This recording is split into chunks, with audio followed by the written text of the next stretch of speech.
Pourquoi la chaleur externe met ton corps en danger? Voici la réponse. Les vagues de chaleur deviennent de plus en plus fréquentes et intenses avec les changements climatiques. Mais sais-tu ce que ton corps subit lorsqu'il est exposé à des températures externes? Dans cette vidéo, nous allons explorer les effets physiologiques de la chaleur sur ton organisme et comment te protéger de manière efficace. Voici la première conséquence des chaleurs externes dans notre organisme. C'est la déshydratation accrue. Première menace. Lorsqu'il fait chaud, la perte hydrique augmente via la transpiration pour réguler la température corporelle. Là qu'on a toujours parlé de l'insolation. Pendant l'insolation envoie la déshydratation et cette déshydratation a plusieurs conséquences telles que les collapsus veineux, des hypotensions, choses comme ça. Vous imaginez les conséquences de la déshydratation.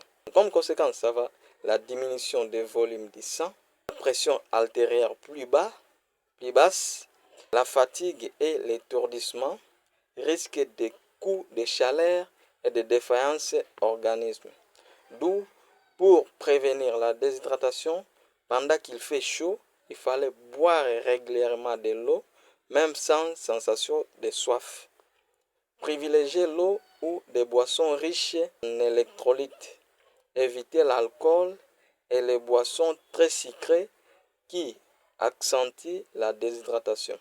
C'est dans ce cas que je vais vous montrer une astuce simple qui va vous aider. On a toujours parlé de la limonade. Donc la limonade, c'est une solution qu'on combine les sucres, les citrons et l'eau froide dans un verre. Quand vous combinez ça, cela va aider à réhydrater ton organisme et à refroidir ta tête. Donc mon cher, il fallait toujours utiliser la solution là de la limonade. La deuxième conséquence, c'est l'épanouissement thermique et l'hyperthermie. Une exposition prolongée à la chaleur peut provoquer l'épanouissement thermique. Et les symptômes qui vont se manifester, ce sont des faiblesses musculaires, étourdissement, nausées, confusion mentale. Si non traité, cela peut évoluer vers l'hyperthermie sévère ou les coups de chaleur dangereux pour le cerveau et les organes vitaux. Conseil scientifique.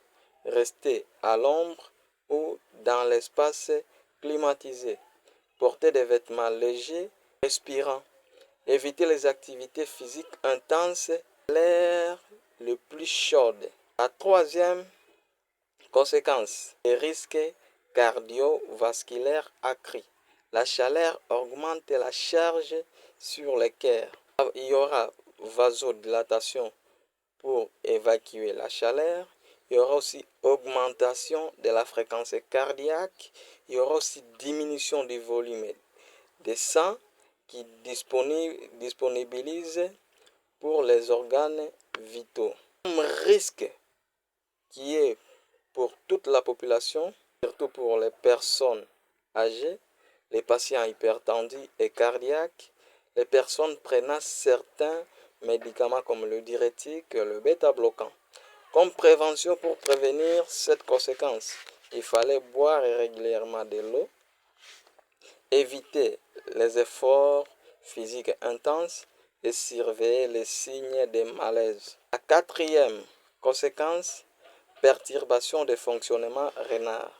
C'est bel et bien que nous connaissons que les reins sont les organes qui nous aident à la purification du sang, et non seulement la purification, il y a la déshydratation pendant la chaleur prolongée, cela va augmenter le stress sur les reins. Et quand les reins sont stressés, il y aura diminution du débit urinaire, il y aura risque accru de calculs rénaux.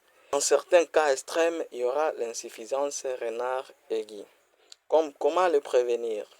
Maintenir une hydratation légère ou régulière, réduire la consommation de sel en excès, surveiller l'urine. Donc vous allez voir la couleur, si c'est foncé, c'est déjà un signe de déshydratation. Cinquième conséquence, effet sur le système nerveux et cerveau. L'hyperthermie affecte la fonction cognitive et provoque des fatigues mentales, difficultés de concentration, des confusions ou des désorientations dans les vagues de chaleur extrême. D'où il fallait réduire en prévention, il fallait faire des repos réguliers, exposition limitée au soleil et hydratation continue. La sixième conséquence, c'est mesure de la prévention globale.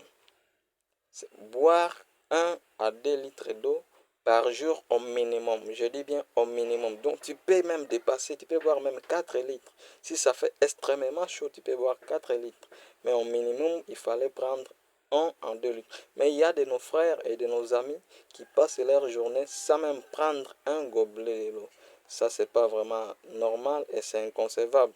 Et tu connais, chez nous au Congo, on est dans un milieu où il fait tellement chaud, d'où il fallait se prévenir et sauver la vie. Porter des vêtements légers et clairs.